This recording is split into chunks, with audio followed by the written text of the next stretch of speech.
चलिए नमस्कार दोस्तों, स्वागत है आप सभी का। और आप सभी के लिए हिंदी का model test practice set number आज का दूसरा है। कल मैंने आपको एक सेट करवा दिया था, आज आपका दूसरा सेट है। तो जो भी नया है चैनल को सब्सक्राइब कर दीजिएगा, और जिनको अगर हमसे डेली की फ्री क्लास में जुड़ना है वो इस नंबर पर व्हाट्सअप कर सकते हैं 9753749986 पर आप मैसेज करके हमसे डेली की फ्री क्लास में ऐड हो सकते हैं। ठीक है, तो ये आपकी जो अभी एग्ज़ाम आई हुई हैं, कौन सी, यूपी पुलिस, एसएससी जीडी और जितने भी एग्ज़ाम है जिसमें हिंदी पूछी जाती है, सभी प्रतियोगिता परीक्षाओं के लिए ये वीडियो बहुत ही अच्छा रहेगा। इसमें मैंने आपको आज 15 क्वेश्चन कराए हैं। इससे पहले वाला वीडियो आपने देखा है, जिनको पीडीएफ नहीं मिली है वो व्हाट्सअप कर सकते हैं। इसके अलावा आपके जीके लूसेंट जीके की क्लास भी स्टार्ट हो चुकी है, तो आप मुझे व्हाट्सअप कर सकते हैं कि सर हमें भी आपकी डेली की फ्री क्लास में पढ़ना है। तो वीडियो देखने के लिए आप सभी का बहुत बहुत धन्यवाद। कमेंट करके ज़रूर बताना कि आपको वीडियो कैसा लगा, और जिनको डेली की क्लास में ऐड होना है वो इस नंबर पर व्हाट्सअप कर सकते हैं। चलिए आप सभी का बहुत बहुत धन्यवाद। शुरुआत करते हैं पहले क्वेश्चन की ओर।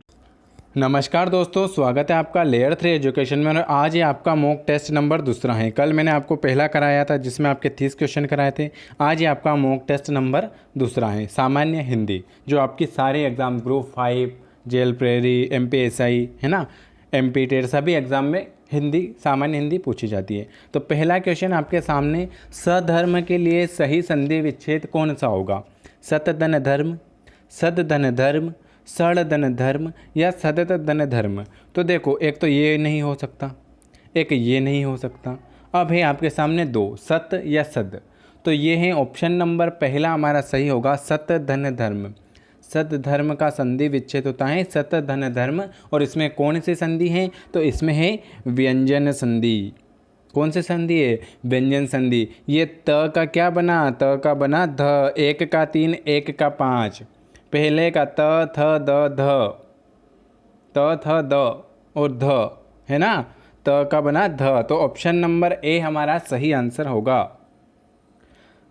षडानंद के लिए सही संधि विच्छेद बताएं। 60 धन आनन, सत धन आनंद, सट धन आनन और अगला है सट धन अनन। षडानन का सही संधि विच्छेद क्या होगा? तो आपने लगा दिया होगा सट धन आनंद, ये वाला गलत हो जाएगा, सत गलत हो जाएगा, षट धन अनन गलत हो गया, षट धन आनंद, षटानन। और इसमें कौन सी संधि है? तो इसमें फिर है व्यंजन संधि। ठीक है, बढ़ते हैं अगले क्वेश्चन की ओर। बंधु न होए मोर यह काला में कौन सा अलंकार है? विषयोक्ति अलंकार, अपनहुति अलंकार, भ्रांतिमान अलंकार या संदेह अलंकार? तो हमारा सही आंसर हो जाएगा ऑप्शन नंबर दूसरा, अपहनुति अलंकार। बंधु न होए मोर यह काला, इसमें कौन सा अलंकार है? Option number B. ये सब एग्जाम में पूछे हुए क्वेश्चन हैं सारे। ये लीजिए आपके सामने अगला, झंकृति का शुद्ध रूप कौन सा सही होगा? झंकृत, झंकृत, झंकृता, झंकृत। ये झंकृत, इसका सही शुद्ध रूप कौन सा होगा? जल्दी बताएं,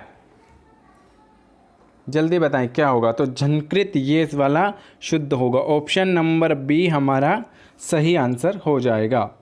बढ़ते हैं अगले क्वेश्चन की ओर। अगला क्वेश्चन ये लीजिए। अच्छा, ये बताएं आपके टिकाऊ, टिकाऊ कौन सा सही है? टिकाऊ, टिकाऊ, टिकाऊ या टिकाऊ? ये बड़ी की मात्रा है, ये छोटी की मात्रा है, इसमें ऊ है और इसमें बड़ा ऊ है। तो टिकाऊ में कौन सा सही होगा? और अगर आपको सारी एग्ज़ाम के लिए इसकी पीडीएफ चाहिए तो आप इस नंबर पर मैसेज कर सकते हैं 9753749986। जो नए हैं वो इस नंबर पर मैसेज करके ऐड हो सकते हैं हमारे ग्रुप में।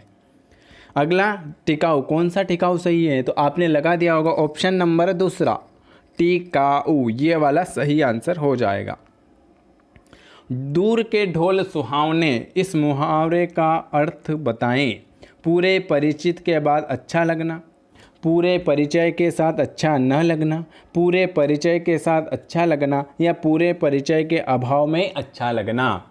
दूर के ढोल सुहावने, इसका अर्थ क्या होगा? तो दूर के ढोल सुहावने, इसका अर्थ होता है पूरे परिचय के अभाव में अच्छा लगना। ऑप्शन नंबर डी हमारा सही हो जाएगा। ये पूरे परिचय के अभाव में अच्छा लगना। अगला, कलई खुलना मुहावरे का अर्थ बताएं। पॉलिश करना, पॉलिश उतरना, हराना, भेद प्रकट करना या विपत्ति में पड़ना। बताएं, कलई खुलना इसका अर्थ क्या होगा? तो कलई खुलना इसका अर्थ होता है भेद प्रकट करना। सी हमारा सही आंसर हो जाएगा। 8वां क्वेश्चन, उग्र का सही विलोम शांत, शांत, सात या शांत। तो इसमें कौन सा वाला शांत सही है? उग्र का आपको सही विलोम बताना है और इसमें बताना है कौन सा शांत वाला आपका सही हो जाएगा। तो आपने लगा दिया होगा शांत। उग्र का ये वाला शांत हमारा सही। शुद्ध रूप अगर पूछ ले कि शांत ये सही है कि ये, तो ये वाला शांत सही होगा। अगला 10वां क्वेश्चन, 9वां क्वेश्चन, उत्कर्ष का निम्न में से कौन सा सही विलोम है? अपकर्ष, अपकर्ष, अपकर्ष या अपकर्ष। तो आपने लगा दिया होगा बिल्कुल सही आंसर है अपकर्ष। उत्कर्ष का होता है अपकर्ष, ये वाला अपकर्ष सही है। 10वां क्वेश्चन, प्रतिदिन अवयवी भाव समास, बहुब्रीहि समास, कर्मधारय समास या द्विगु समास। अच्छा, ये बताना है प्रतिदिन में कौन सा समास है और समास कितने प्रकार के होते हैं, ये भी बताएं। तो समास होते हैं 6 प्रकार के। कौन कौन से होते हैं? पहला होता है अवयवी भाव समास, दूसरा होता है तत्पुरुष समास,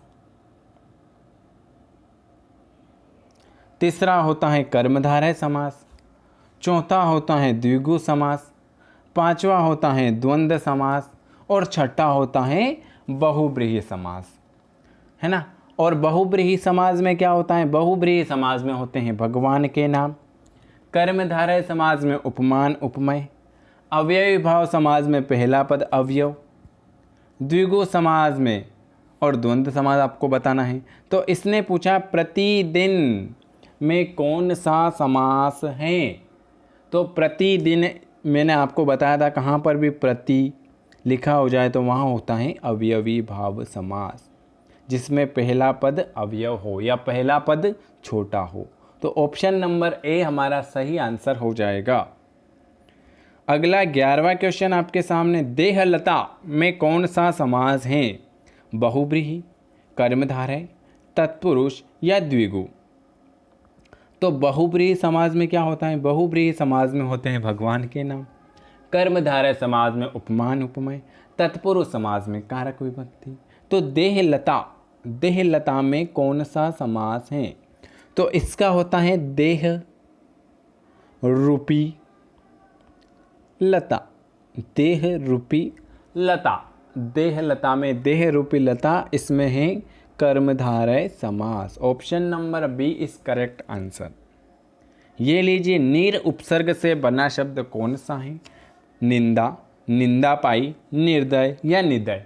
तो उपसर्ग किसे कहते हैं? जो शब्द किसी भी शब्द के पहले जुड़ता है उसे हम कहते हैं उपसर्ग, और बाद में जुड़ता है उसे हम कहते हैं प्रत्यय। तो पहले नीर उपसर्ग में निंदा नहीं, निदा, निदायाई, निर्दय। तो ये गलत है, ये गलत है, ये गलत है। ऑप्शन नंबर हो जाएगा निर्दय, निर्दय, निर्धन दय, निर्दय। ऑप्शन नंबर सी।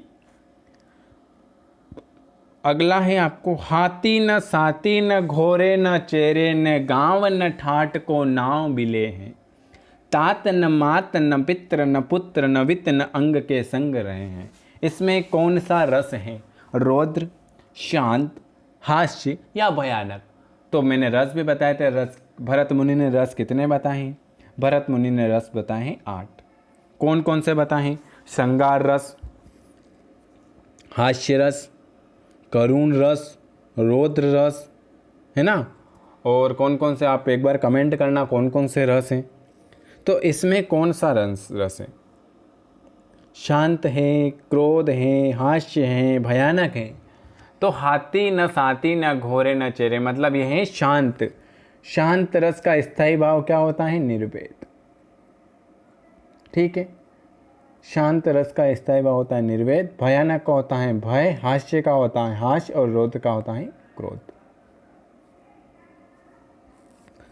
14वां क्वेश्चन आपके सामने के बिनु पद चलई सुने बिनु काना, कर बिनु करम करई निधि नाना। विभावना अलंकार है, वक्रोक्ति अलंकार है, उत्प्रेक्षा अलंकार है या विषयोक्ति अलंकार है। बिनु पद सुने बिनु पद चले सुने बिनु काना, तो इसमें है विभावना अलंकार। कौन सा अलंकार है? विभावना अलंकार।